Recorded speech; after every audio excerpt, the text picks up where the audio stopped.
So as we prepare for journal entry 5 and journal entry 6, as we prepare for assignment 4 and assignment 5, I just want to take a moment to bring everything full circle.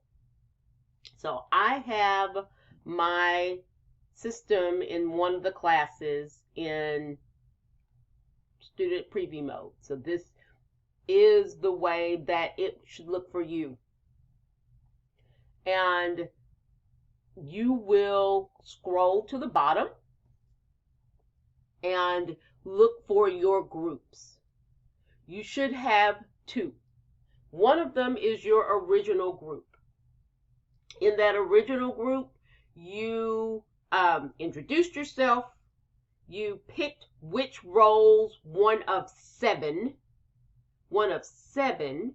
that you would take on in this pretend hearing that we are about to have.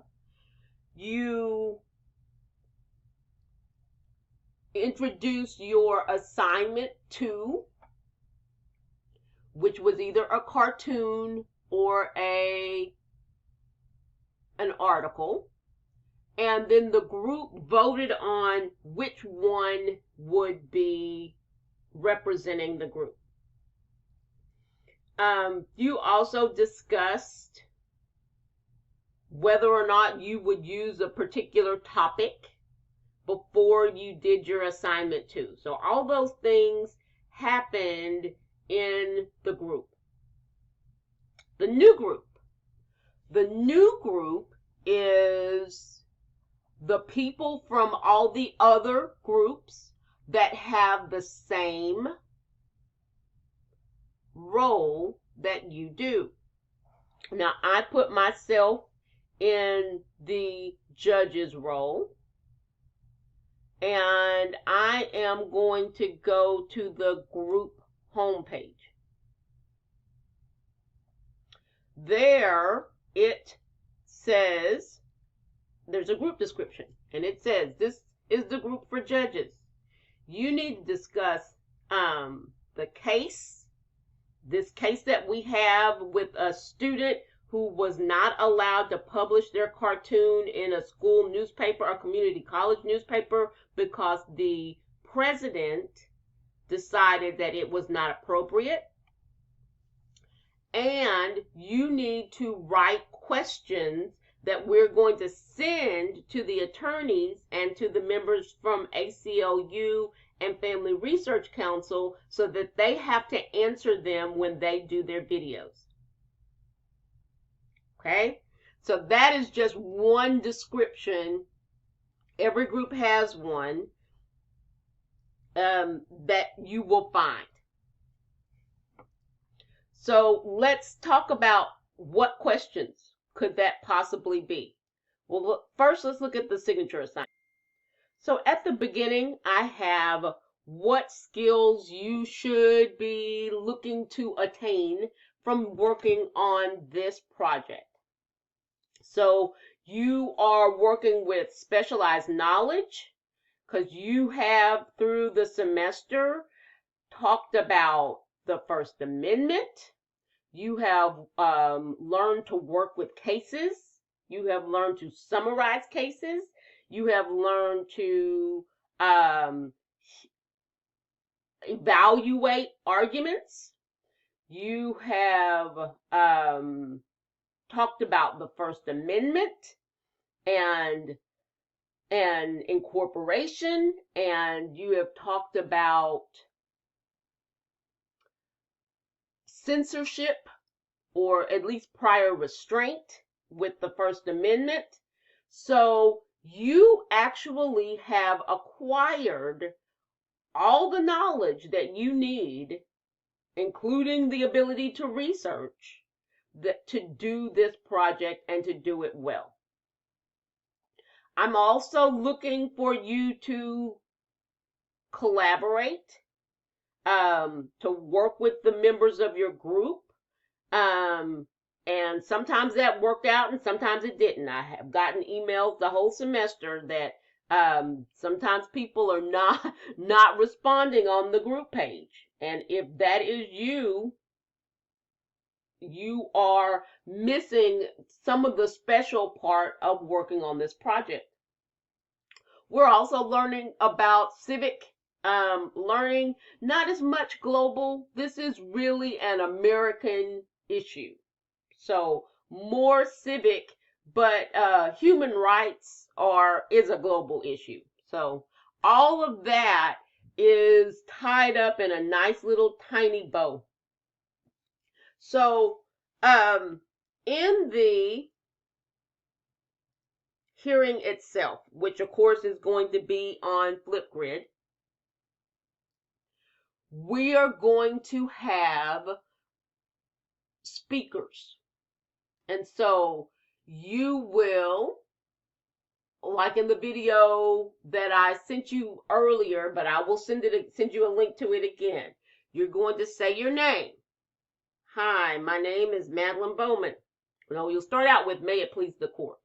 Anybody that's speaking will start out with the words, may it please the court. Then you'll say your name, your actual name, and then you will say the role that you are fulfilling, and that is a pretend one. You will either be the attorney for the student, the attorney for the president, a representative from ACLU, the American Civil Liberties Union, Family Research Council. All of those are our speakers. So you will say who you represent. Then you will discuss the cartoon that your original group decided on. So you will say, I am here to represent the student. We'll say, I'm here to represent the student because the student was unable, Sam student is the name of the student. So Sam student was not able to publish this cartoon in violation of their First Amendment rights. So you are going to go through those First Amendment cases. And so it really does matter. And I have outlined in the group description for each group the baseline of where you need to start with cases. And you literally are going to be arguing, this is what this case said, and this supports my argument. If you are representing the student, or if you are representing the ACLU, you are going to be arguing that the president violated First Amendment rights and that those rights did not go away. In fact, they may actually be enhanced because this is a school. And where are you going to have a better forum for sharing ideas, sharing your opinion, and putting them in what we call the marketplace of ideas?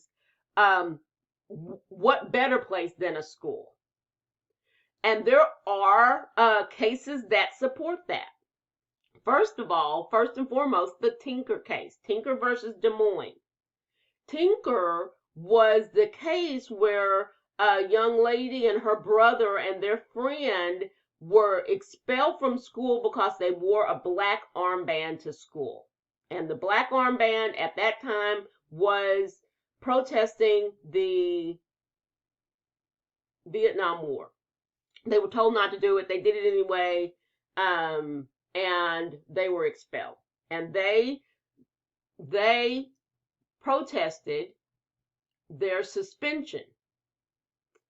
And so this case makes it up to the Supreme Court. It got to the Supreme Court in 1969, so right before Earl Warren left the court. And the court said that students, and in this case high school students, have the same First Amendment rights.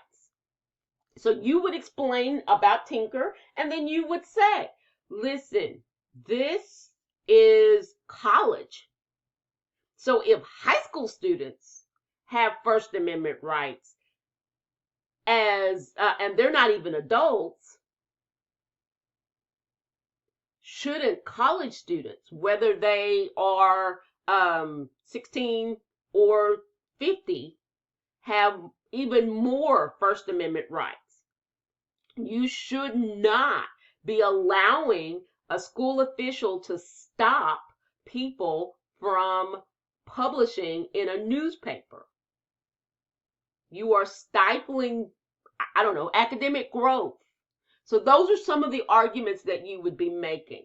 ACLU is going to be arguing Neer versus Minnesota and United States, New York Times versus Nixon, the Pentagon Papers case, where you just do not tell the press that they can't publish something. That is censorship. We cannot stand it in the United States. How dare that president block political speech, which is highly protected in the United States, from being published in a paper. So you're going to go and you're going to look at the cases. You'll talk about the case. The whole speech needs to be 5 minutes.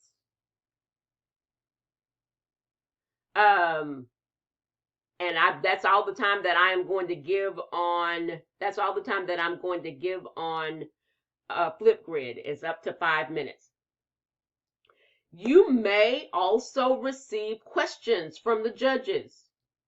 The judges would ask questions like, "Can I see the cartoon? Why doesn't the president have the right to do this? Doesn't the president have to protect students? Couldn't this cause a disturbance?" They're going to ask you questions to challenge your argument that there is no way that this should have happened. All right, so let's say that you are the attorney for the president, or you are Family Research Council, which I am begging the Family Research Council to argue on behalf of the president. It's a harder argument because as students, it's really easy to see that make an argument that you should not be blocking a student from saying or doing or publishing a certain thing. It's a much harder argument to say the president had every right to do this. If the president doesn't have any other job, it is to protect students and to keep the peace on campus and to keep students from being highly upset or put in questionable situations. There's a couple of cases. There's the Morse versus Frederick case. This is the one that you did for the discussion board. These kids put up a sign that said "Bong hits for Jesus." And then when they got in trouble, tried to say, well, we have a First Amendment right. And the school said, you don't have a First Amendment right to promote drugs, especially on school time. And in this instance, those kids were technically out of school, but they were released from school to go and watch the Olympic torch. And so they were on camera, and this sign goes up during the Olympic, during the parade for the beginning of the Winter Olympics in Juneau, Alaska. And the Supreme Court said, yeah, school administrators, principals have a duty to protect students, and they can use their discretion when something is being promoted that is inappropriate. They can stop it. They have a duty to stop it. And then there is my favorite case, the Bethel School District versus Frazier. And in that case, a young man made a speech, and you have got to go find the speech. Just put Bethel versus Frazier, Bethel School District versus Frazier speech. I cannot repeat it. It is full of innuendo. It is completely inappropriate. He was nominating a friend for a position, and he just made kind of this prosy, inappropriate speech. And he got in trouble, and he was suspended. And he sued the school district, saying that it was inappropriate for him to have been suspended, that he had a First Amendment right to say what he wanted to, and that Tinker had not been overturned. He wasn't causing a disturbance. And the school was pretty adamant that that was inappropriate and that they had a duty to protect students from inappropriate language, suggestive language. And it was very suggestive. It's hilarious, but it was very suggestive. When the case gets to the Supreme Court said, again, school administrators have a duty to protect their students. And so you would be arguing that this is what, if this in the president's discretion was what needed to be done, he had a duty to do it, and he would be in trouble if he hadn't done it. And then Family Research Council is going to be arguing that the president had a moral duty to keep these from being published. And I always give you license to quote a couple of scriptures and base your arguments on scriptures if you're Family Research Council. You don't have to, but you have my permission to do so. Finally,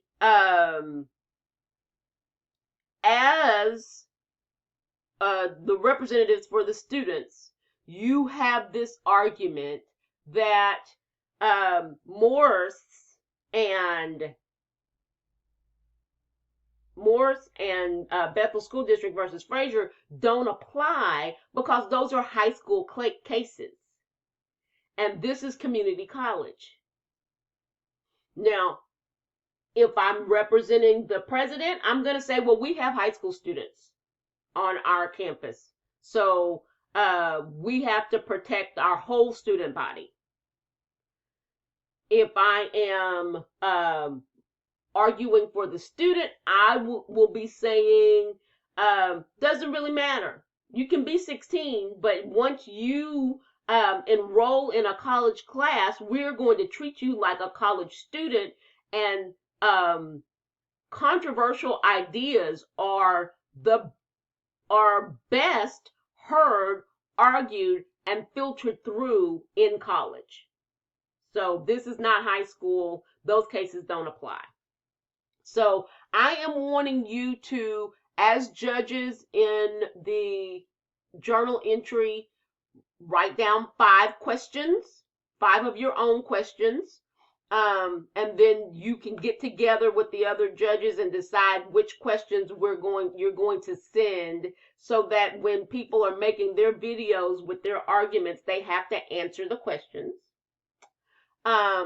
If you are attorney for the student, then you need to look at the cases, and I'll make sure that I make available the summary of the cases, and go find any more. Go do some research and find student free speech cases, and go find prior restraint cases, and make your argument. This is what this case said. We're a common law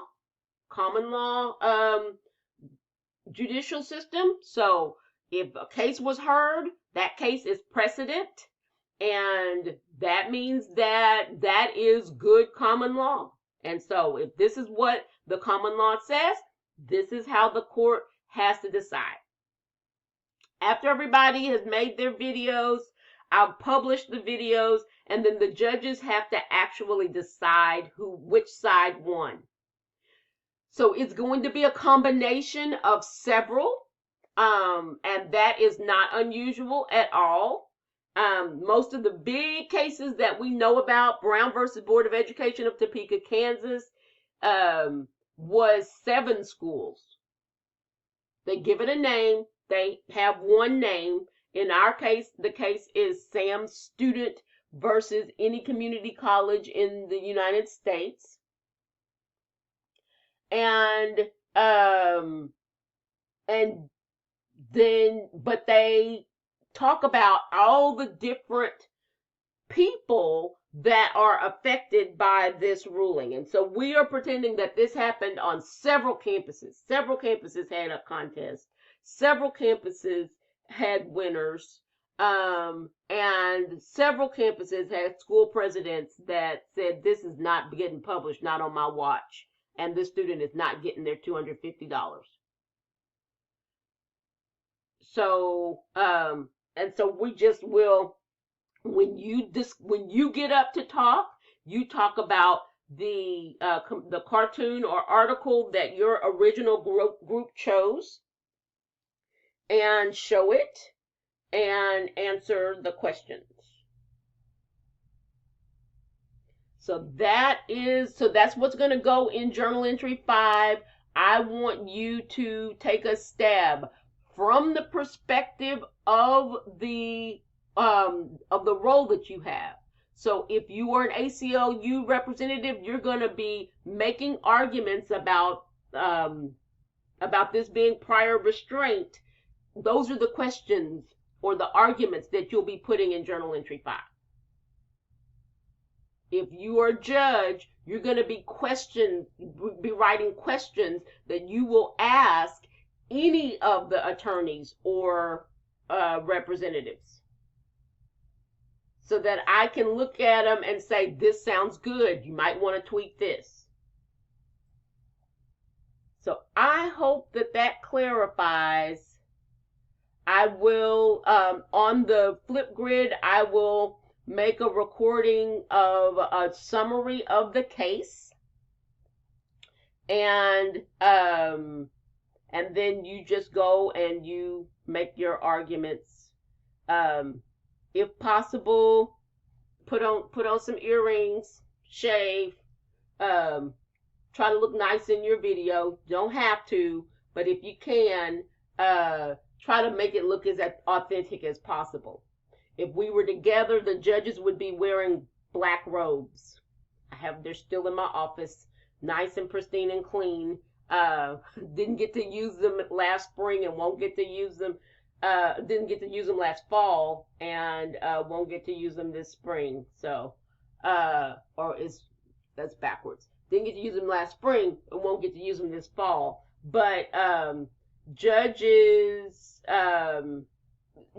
just get into it and make it as fun as possible. Participation in it is all that is needed to get your full points for assignment 4. You just need to give me a link to your video.